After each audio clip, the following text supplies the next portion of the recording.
Hi Remarkables, thank you guys so much for being here today. You are watching the Social Life, the place for purpose-driven entrepreneurs to unleash their something amazing to lead a remarkable life and business.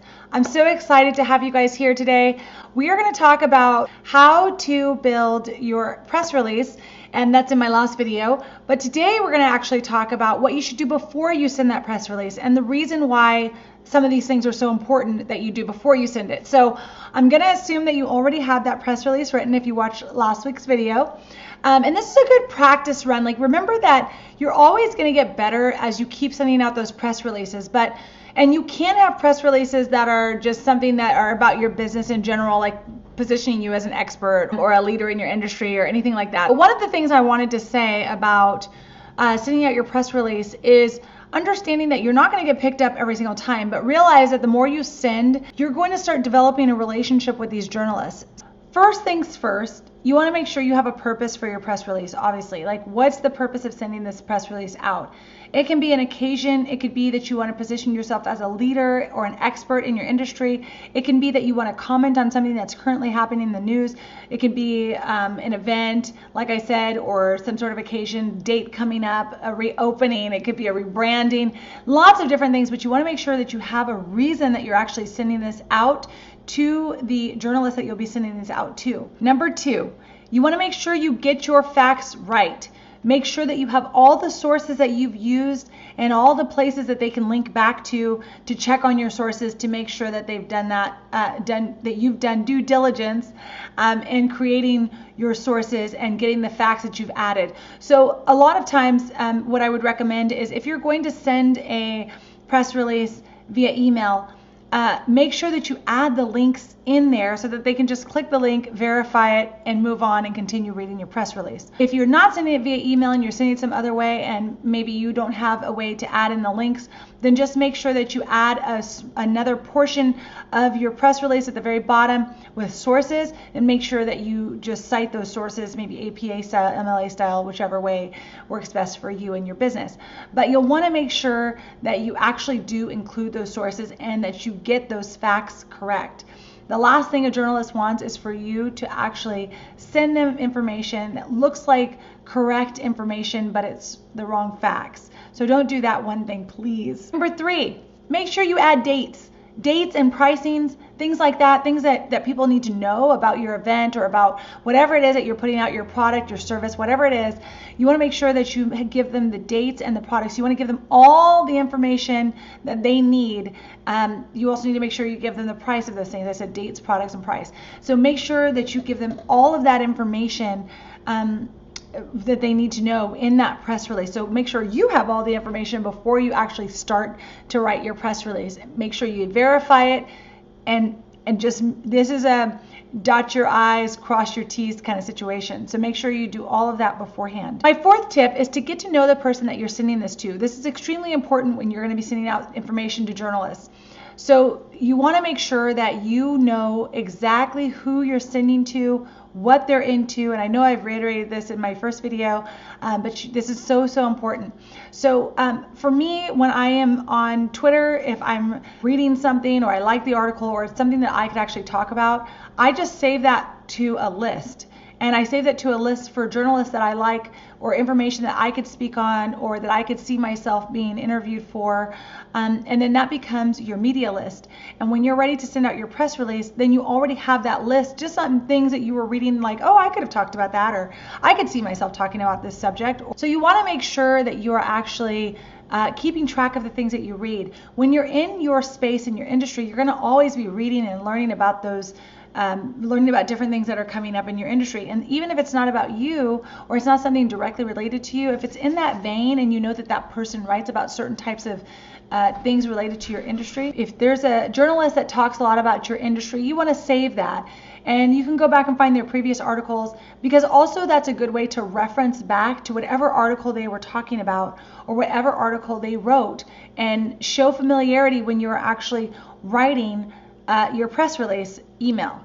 So a good thing to say in your introduction might be something like, I noticed your recent article on such and such, and then you can link to that article, or you can just put the name of the article, the title of the article in there, and refer back to that so that people know that you aren't just sending this to hundreds of other journalists and you don't even know who you're sending to, which a lot of people do. So I want to show you the right way to send out your press release and not to look like everyone else. You really want to show that you have taken the time to research your journalist that you're sending this press release to, why you're talking to their audience, and why their audience needs to know about whatever that product is.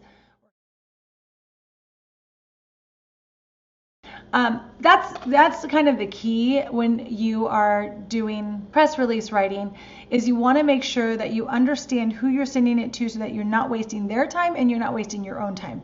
So that is something that is absolutely critical at one point.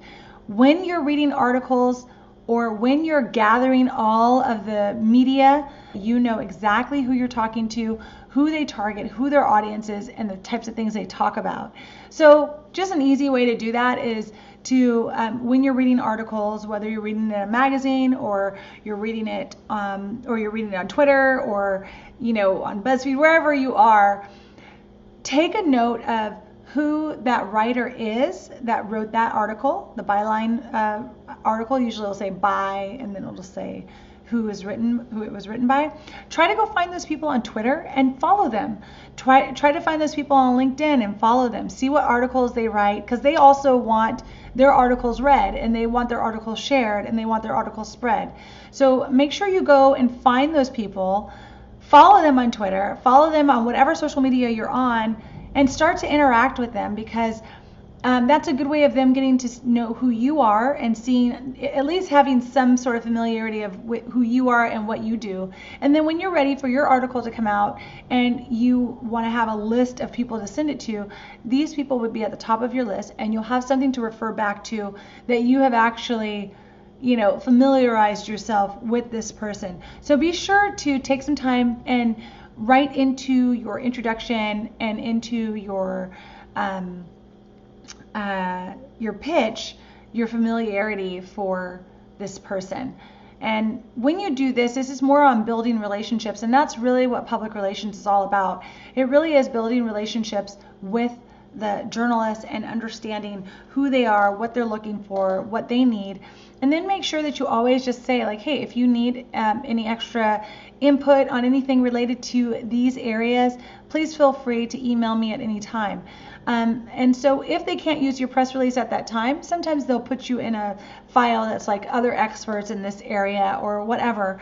So when they are creating a story or they want to ask you questions on something, all of those things look good for you as an expert in your industry. Number 5. Now, I said this in my last video, but a good email subject line is huge. Your subject line is not going to be the same as your press release headline. So you want to make sure that you really focus on that email subject line as if that person doesn't know who you are and they have no idea what your business is about. What would be the point of the article? That's how I would set up the email subject line. What would be the point? How are they going to help their audience? That would be how I would use the email subject line. So you want to make sure that you really kind of focus on that piece of it, setting up your subject line in relation to how it's going to help their audience, not how it makes you look. So just keep that in mind. Your headline for your press release could be a little bit more focused on like what your business actually did or what the purpose of the press release is. But those two are not going to be the same. So just make sure you remember that and really focus your efforts on a good email subject line so that they'll actually open your email to see your press release. Have a place that you want to direct them to get all of your information. So sometimes people will have a media page on their website, or maybe you have a link out to a media page that's not necessarily on your website, but for journalists to go to that they can find all the information about you, maybe like your bio, your background, your contact information, any awards that you've won, any awards that your business has won, any speaking engagements that you've done, all of those types of things so that they can actually get an idea of who you are and what you do, what you're all about, so that they can add that into their article, maybe not even necessarily needing to speak to you about it, but just more of a verification process. So that really does reduce the amount of time that a journalist has to spend on your article, which in turn helps them do their job. So you just want to make everything as easy as possible with them to do their job, because they'll just move on to the next press release. Number 7, no matter where you're submitting your press release, and I will talk in my next video about what you can do with that press release even after sending it to a journalist, and the different ways that you can use it to position yourself as an expert or leader in your industry. But the real thing that you want to use or remember when you are using your press release is to read all the guidelines. Sometimes publications will have specific ways that they like to receive their emails. Journalists will have a specific way they like to receive their emails to their journalist email, maybe with a certain type of subject line sometimes they ask for, or they'll say no attachments, or different things. They have different things that they want from your organization to submit a press release. And sometimes you have to submit a query beforehand or a pitch beforehand, which isn't necessarily your full press release, but just like a small summary of what your press release would be talking about and why it's important to them. So make sure that you get all of that right, because if you don't look at the guidelines and you don't pay attention to what they're asking you to do, you've already lost your chances of the press release being seen. So we don't want that to happen. So just make sure that you spend some time really kind of researching these people and adding them to a list and making sure that you follow the directions and that you have all the information that they need. Number 8 kind of piggybacks on number 7, which is when you go to send your email, and you may have written your press release, say in Google Docs, or you wrote it in a Word document or whatever, that is not how you're going to send it. So you're going to copy and paste all of that out of your document, and you're going to copy and paste it right into your email with the headline and the full body, the boilerplate, everything in the email. Journalists do not want to take the time to actually open up a PDF or anything else. If they want more information from you, like if you said, hey, if you'd like a rendering of, our building, or a rendering of this product or service, or you'd like us to send you something or whatever, you can add all of that in. We can send you a sample or whatever it is. You can add all of that in towards the end of your press release, but do not try to send that stuff before they've asked for it.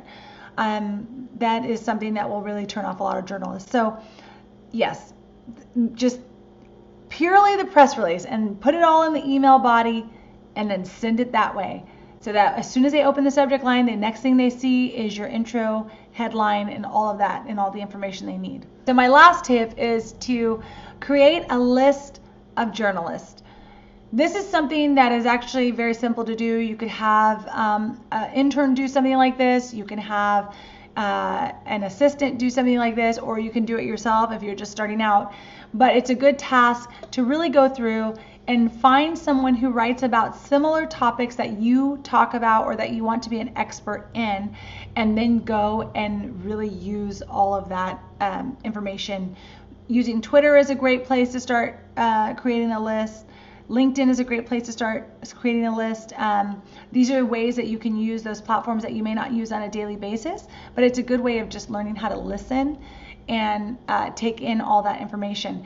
In my next video, I will talk to you about a couple of places that you can use to help set you up as an expert, and a couple of places that you can also use to also, start creating that list of journalists that you might want to connect with outside of, a lower hanging fruit that's easier to get on. Thank you so much for watching this PR series, and I will see you guys next week. Get out there and unleash your something amazing. And if you want to join a tribe of purpose-driven entrepreneurs, come join us in the SOCIALIFE tribe, and you can grab your free invitation at ashleetate.com, and I will see you guys there. Thank you so much. Bye, guys.